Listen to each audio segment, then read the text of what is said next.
Welcome students, अभी हम discuss कर रहे हैं the unit of electrical permittivities. Electrical permittivity की क्या यूनिट होती है स्टूडेंट्स?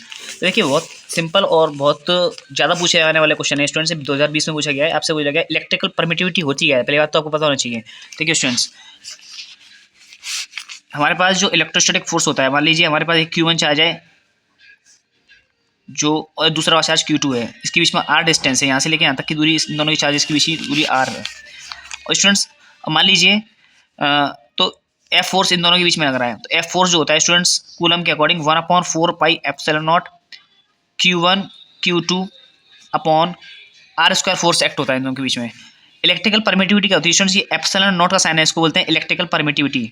स्टूडेंट्स इसकी हमें वैल्यू निकालनी है, इसका हमें कांस्टेंट निकालना है, यूनिट निकालनी है। तो इसको हम एक साइड ले जाएंगे, इधर डिवाइड में, इधर आएगा तो मल्टीप्लाई में जाएगा, और इधर ये मल्टीप्लाई में तो इधर आएगा तो डिवाइड में जाएगा इक्वल टू के इधर। तो स्टूडेंट्स इसको इधर ले जाते हैं, एप्सिलॉन नॉट इक्वल टू, ये फोर्स इधर डिवाइड में जाएगा, इक्वल टू क्रॉस करेगा तो 1/4 पाई F Q1 Q2 upon R²।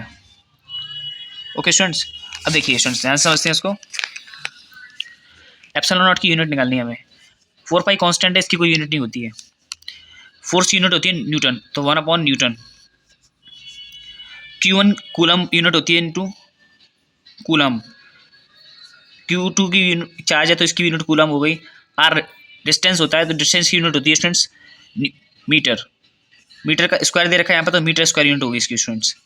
तो आपके पास क्या आएगा, coulomb into coulomb, coulomb square newton metre square, नीचे आ गया न्यूटन मीटर स्क्वायर। अब स्टूडेंट्स एप्सिलॉन नॉट, देखिए न्यूटन डिनोमिनेटर में नीचे है, इसको ऊपर लेके जाएंगे तो इसकी पावर यहाँ पर 1 है, 1 पावर है यहाँ पर, इसकी पावर 1 है यहाँ पर, ऊपर जाएगा तो इसकी पावर -1 हो जाएगी। तो पर न्यूटन कूलम स्क्वायर तो पहले लिखेंगे, कूलम स्क्वायर पर न्यूटन।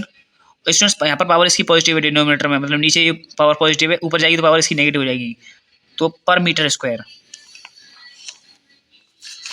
आपका स्टूडेंट्स ऑप्शन यहाँ मैच कर रहा है, कूलम स्क्वायर पर newton metre square, coulomb square पर न्यूटन मीटर स्क्वायर।